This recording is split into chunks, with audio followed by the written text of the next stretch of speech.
Hey guys, I'm going through and doing a quick review of all the 18 meter national days. Was going to write a short article, so I want this out there just so people can visualize what happened. Some of the weather this late, it's almost 2 weeks after the contest, is a little bit fuzzy. But I do have some notes, and I do have Dave Nadler's blog to refer to, which is excellent, by the way. I'll reference it in the YouTube uh, window below the video. Okay, so Gary Ettner won the day, Frank Painter was second, and oddly enough, they started 2 hours nearly after we did, an hour and 45 minutes, and essentially found some clouds that were building up in the Sierra, got up to 17,000 feet in the first turn area, and had final glide all the way home. Well, Gary did. I've reviewed this before. I saw Frank on the lee side of Mount Patterson for a little while, but he probably found a big climb as well, and it made it relatively easy for those guys. So let me show you the task. Okay, so you can see Minden right here with Lake Tahoe. You've got the Pine Nuts to the east of Minden. Mount Grant over here by Hilton, between Hilton and Hawthorne, and North Mono Turnpoint. Obviously this is Mono Lake, and this is the Sierras. So, if I remember correctly, there were a few wispy Q down here, but it was not a lot to work with. It was mainly blue, and but there were Q over the Sierra, and you'll see a lot of the guys get drawn over there and really weren't paying a ton of attention to the task. I had been able to fly one day before this. It was an incredible day with lots of cloud, and was able to get way to the south of Mono Lake, and take a street all the way back to Reno, and then ran a street over to Truckee, and then flew right over the lake, sort of in this direction, and circled over the ski area in South Lake Tahoe and came in to the finish. So I was very high on Minden at this point, but this was the first day that we were actually going to fly a task, and this was a weaker day than the day before.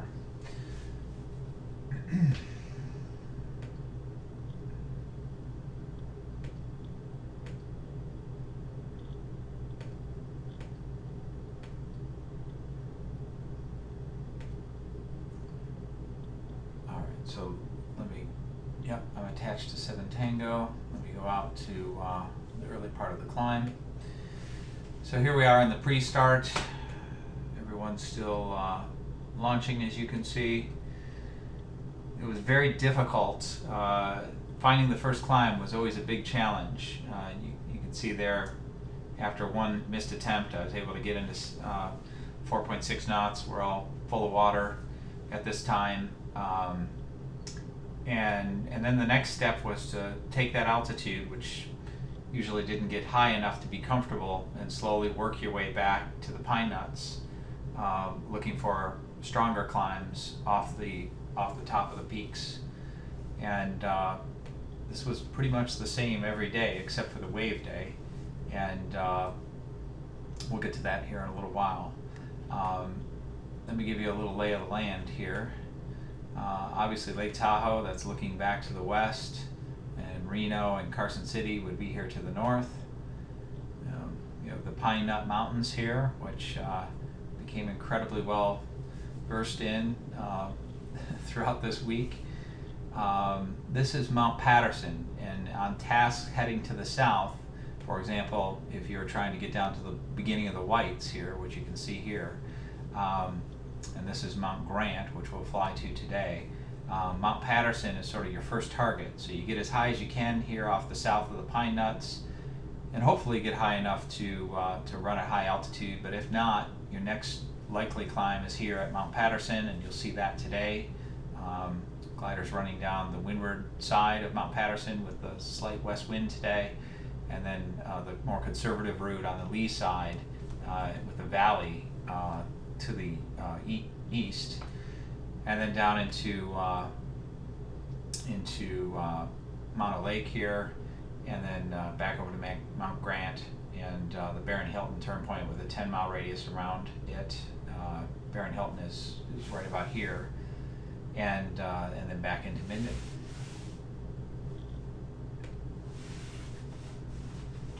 So Yankee Charlie is Rick Andrebo. He's a local flying a 27, super good pilot, and Ray Gimme, obviously well-known pilot. So what I'm kind of trying to do in these early days is keep my nose clean, be conservative and safe, and look for experienced pilots to fly with. So climbing through 10,000, a 10,000 foot start altitude today, and they raise it later in the week to 12,000, which I think was a good idea, because at 10,000 foot start altitude, you're really not high enough to even get over the pine nuts. And out in the valley, you may not find a climb much higher than 10,000 feet until you get to the pine nuts. So by going to 12,000, it made it a little easier to get up into the high ground and find a climb. So you can see Dave Nadler has already taken off, and it looks like I just started. And yep, Ray Gimme there with me. There's Eric Nelson, Pete Alexander, and Rick Walters. So this is sort of standard operating procedure. Start, try and start out the top. You might get up to 10.5 or 11, then dash to an almost certainly stronger thermal somewhere here over the pine nuts. And if you're lucky, you could hit it pretty clean with some markers. And in this case, yeah, it looks like I came and connected at 10,000 and got up to 11.7 or so at 5 knots, which is not terrible. This is a sort of a 3 of 5 or 4 of 5 for strength, I would say, over the week. So there, Ray Gimme and the gang of Rick Walters, Pete Alexander, and 5 Echoes. So I've been briefed on this transition, and I know that this is kind of a sinkhole in here. The turn point Topaz is right underneath us. Let me zoom in a little bit on the 2D.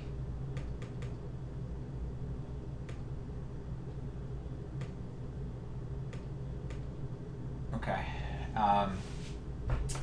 And it was nice to have a group of guys to fly with here, and at least have some comfort in knowing that I would have some markers as I came in. Now, as you approach, there's 2 options. You have Colville Airport here on the windward side, and you have Sweetwater in the valley on the lee side. The wind is about 10 knots out of the west, average throughout the day. At low level, it was a little bit more mixed up. This is relatively early in the day. But this is sort of the first big decision for me in the task. Everything has worked well. I'm with a good group. I've kind of caught up to them a little bit, and I know that that generally they're a little nervous about finding the climb here. I know if you come into Mount Patterson below the peaks, which we certainly are, it can be difficult to find the climbs. Being on top is much better. So I'm not really sure what to do here. My instinct is to run down the windward side here, but there's some risk because there's a lot of high ground here, and it's quite a ways out to the Colville Airport, which is right about here. And Sweetwater, which you can see here on the 2D, is down here by Fox 8.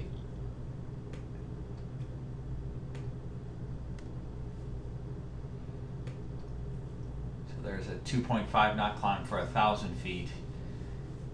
And this gets me high enough to feel pretty comfortable to at least run down what I perceive as the windward side, and if you can do that, you can easily make it to the Bridgeport turn point.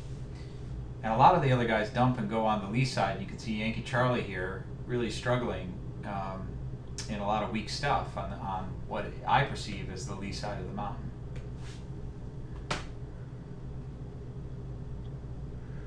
And Dave Nadler here has found a 4.5 knot climb, but you can see he was higher as he arrived to Mount Patterson, so it was much easier for him to find that climb. Now you can see I've taken off, and you got 5 Echo, 4 Bravo, and 9-8 have stayed back a little bit. Ray Gimme was very happy to just commit to the lee side along with Rick and Drebo, and Dave Nadler, maybe he took a little bit more time here, but he had a much easier transition across Mount Patterson. But we still need to be, we all need to find a significant climb in order to have enough altitude to make it safely and efficiently down to the North Mono turn point here. So it looks like I turned and missed.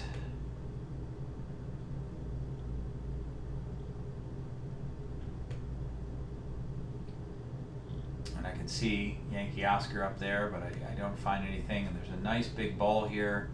And Rick and I show up at about the same time.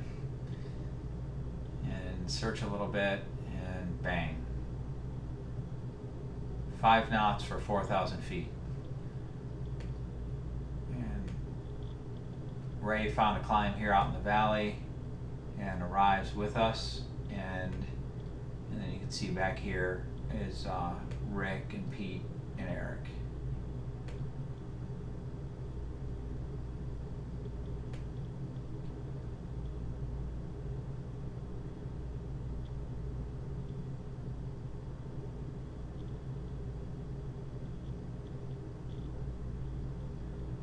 And off we go. So up to 14,000 feet, that's a comfortable altitude. Would like to be a little higher, but certainly good enough. And I think on this day there were some wisps or haze domes down here that gave me some comfort, and I also could see Ray and Dave Nadler out ahead as markers.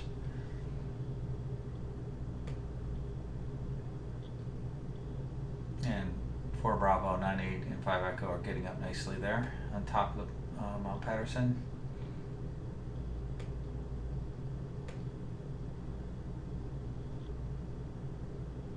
Two misses, and then into a 6.3 knot climb for another 3,500 feet. So things are good now.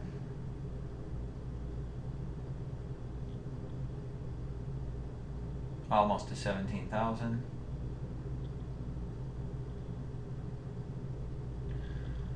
Okay, so we're getting into the North Mono turn point, and really off of Mount Patterson here, you can see these guys are just having fun.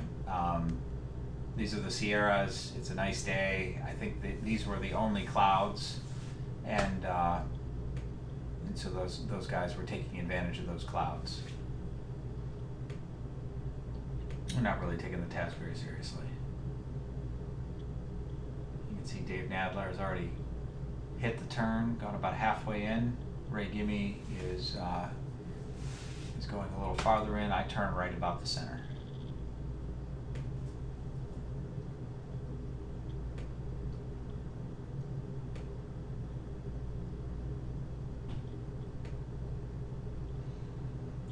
So I've got a marker here, Dave Nadler. There's Mount Grant ahead, which is sort of the next hope for a climb.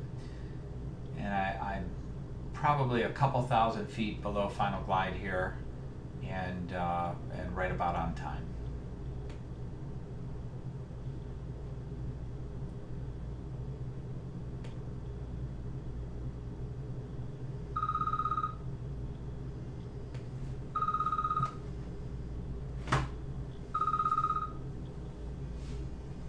Hey, honey.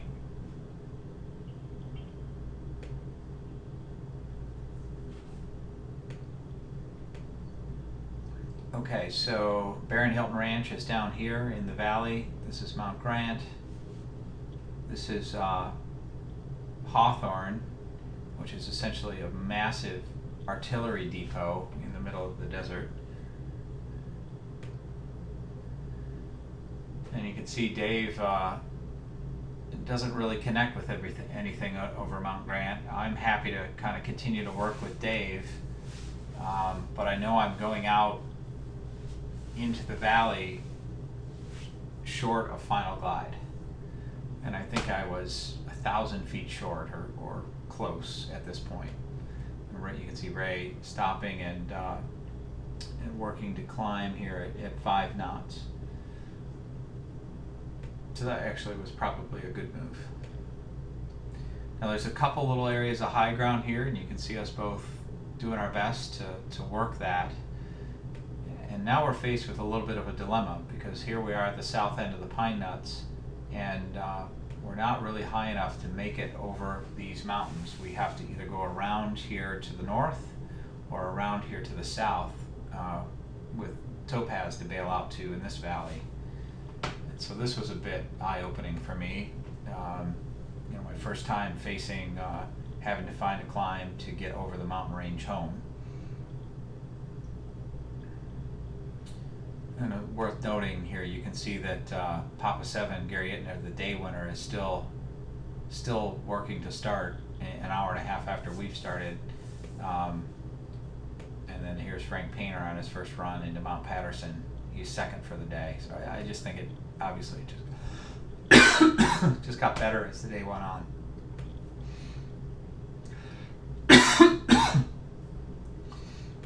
So there I am circling in junk, and Dave comes by, and I'm happy to go to school here and figure out where to find a climb on the lee side of these mountains.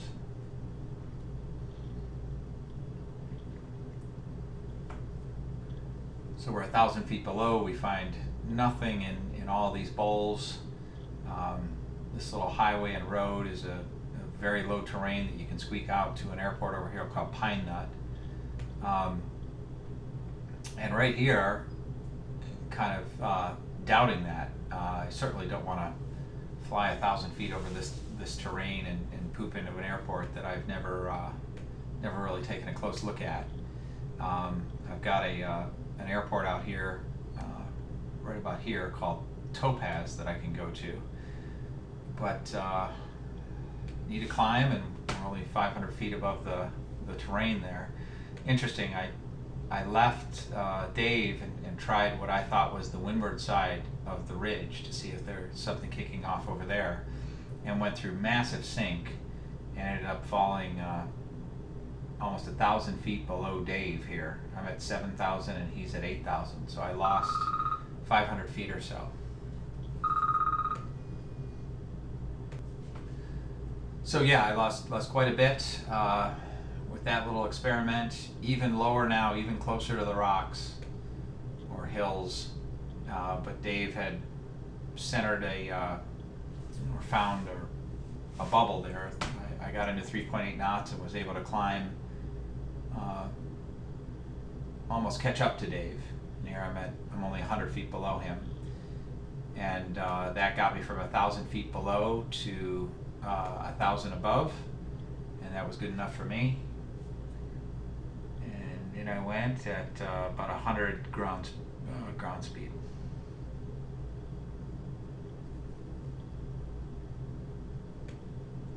And Dave climbed a little higher and almost catches up to me here, doing 150, 160.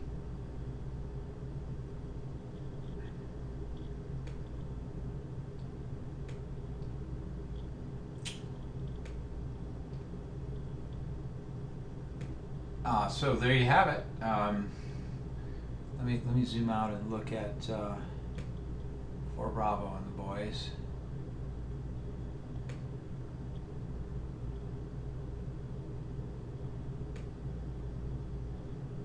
So you can see they're coming back from the first turn area, headed over to Mount Grant, and they went right back over Mount Patterson. again on the way to Mount Grant.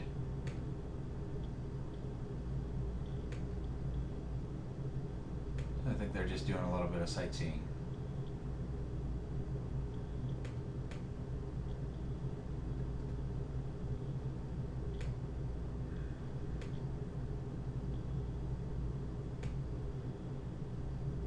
Yeah, they just touch the turn, and they're at 12,000. That's probably going to be enough for them to get back in.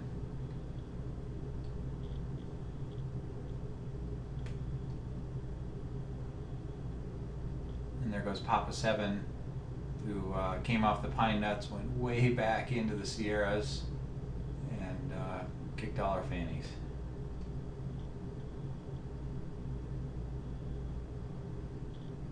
Interesting.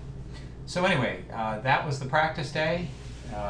Relatively benign task, but good learning experience for me, and very enjoyable day to fly. Thank you very much.